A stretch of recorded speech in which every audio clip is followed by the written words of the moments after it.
Now, the world's largest film festival, Cannes, kicked off yesterday, but just 24 hours before the event's opening, organisers updated the dress code to include a new rule saying, for decency reasons, nudity is prohibited on the red carpet as well as in any other areas of the festival. So that meant the outfits this year are a far cry from some of the rather more bold looks that we have seen in the past. That yellow one is quite bold, isn't it?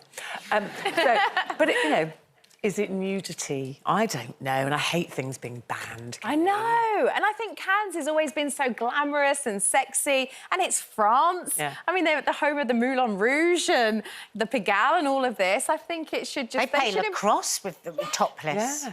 Saw that a lot on the beach, not lacrosse. What's the volleyball? Interesting. Volleyball. I'm just a bit transfixed. I think she means volleyball.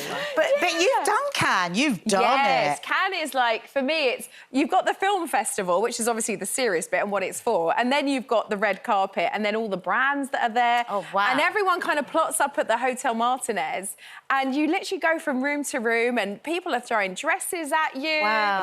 And jewellery, and it's just throwing jewellery at you. Yeah. What kind of jewellery?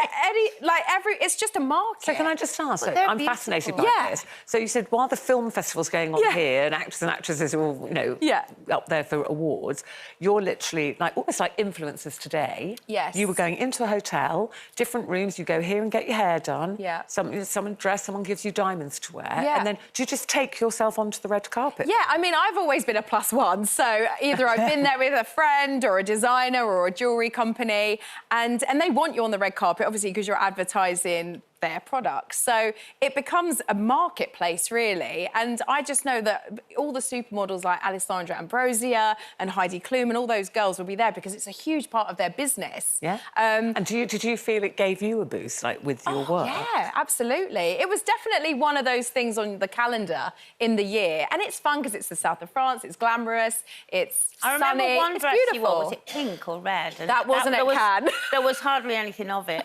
That was at the Snatch premiere. Was it when I was showing the Snatch? Oh. Yeah. I remember seeing that thinking, oh, she must have torn half a dress off. Do you know what? I was 21 years old and I tried on a bunch of dresses and the stylist said, if you can't wear it now, when can you wear it? So I just went for it.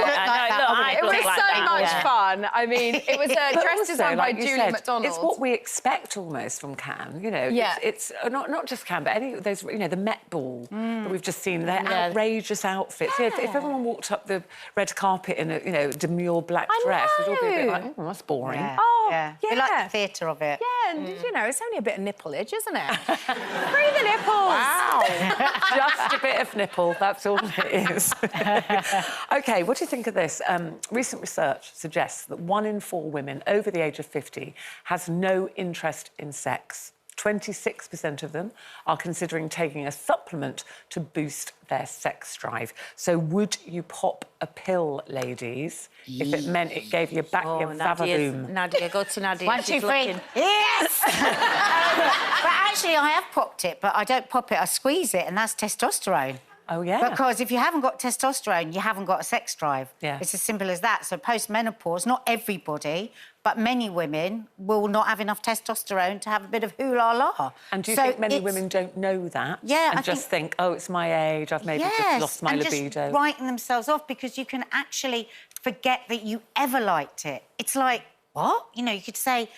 No, because it literally wipes your memory. Because you do hear women saying that. It's like, I used to like sex and now I've got, absolutely no interest. It's quite extreme. And if you don't hate your fella, it could be that just you haven't got enough testosterone, because nothing's going to fix that. No. If you've gone off it, you've gone off it. Yeah, I mean, that must be quite hard to navigate. You don't know if you've actually gone off your husband, or the fact is it's actually everyone. You've gone off everyone. But also hard for your partner, that if you haven't gone off them and you love them and things, but just suddenly you don't feel that desire. That's why so many marriages break up after post-menopause, because they think they don't want their partner anymore. And, I mean, it's not... You can't get it.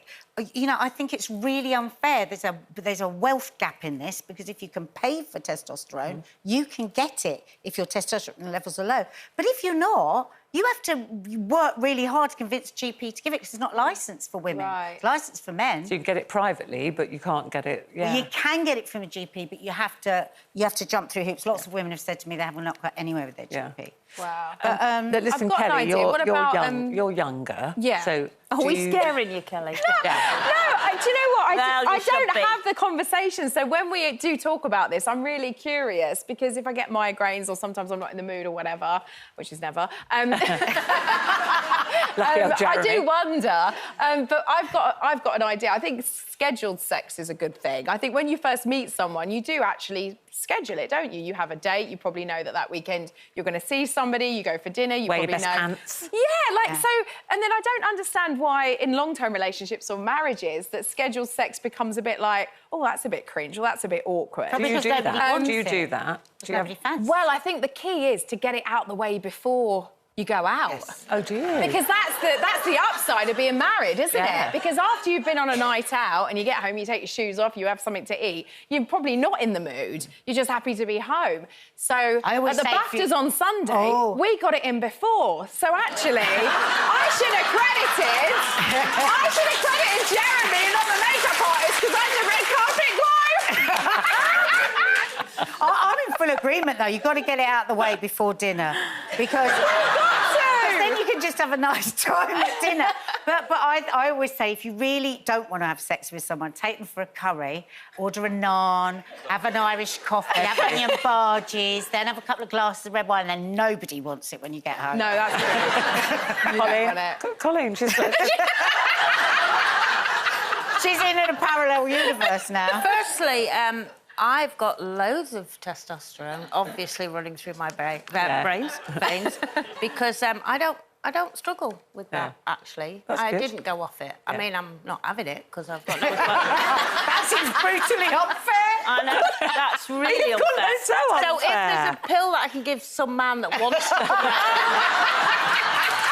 I'll do that. I can lend you my testosterone. Yeah, just squeeze it. But as for like, if I was going out for the night and then he was like, oh, let's do it before we go out, I couldn't be bothered I going think that's out. quite sexy, I actually. do. Well, Yeah. before you go out. You're getting ready to go out. Yeah, we're and fresh out the think, shower. I mean, I'm not fresh out the shower. shower, Into details then if you you do want. But I think also, No. quite often, if you're in a longer marriage, you're going out for a date, you're a little bit tense, and you have dinner, it's a little bit tense. Yeah. You know, whereas if you've had before you've gone, you're successful. Yeah. Do you know what I mean? You feel like you're winning. You feel like Nailed you're the night already. You're on top of your marriage game, aren't you? What if And you then just can met someone, you go, well, we'll No, go out no, for dinner, No, but can you're we have it married. first? No, you're together. This is when you're having problems. Anyway. Oh, we've turned it to Let's Dance. We're like having problems. When you need a first garden met wall. someone, you have it before and after, and some people have it during, don't they? It doesn't go off in the middle of their meal. Exactly. But the scheduled about thing's you, Ruth? interesting. Well, I'm not doing anything. Because if at you the don't moment, make time, obviously. if you don't schedule it, you're not going to have time, are you? Because life just takes over. You're working. We've got to get to the BAFTAs. We've got to get over to the dog. We've got So it's just hang on. The dog's gone. I don't think you can We've got schedule... a window. Let's go. No, but I think the problem is if you schedule it, it just becomes too...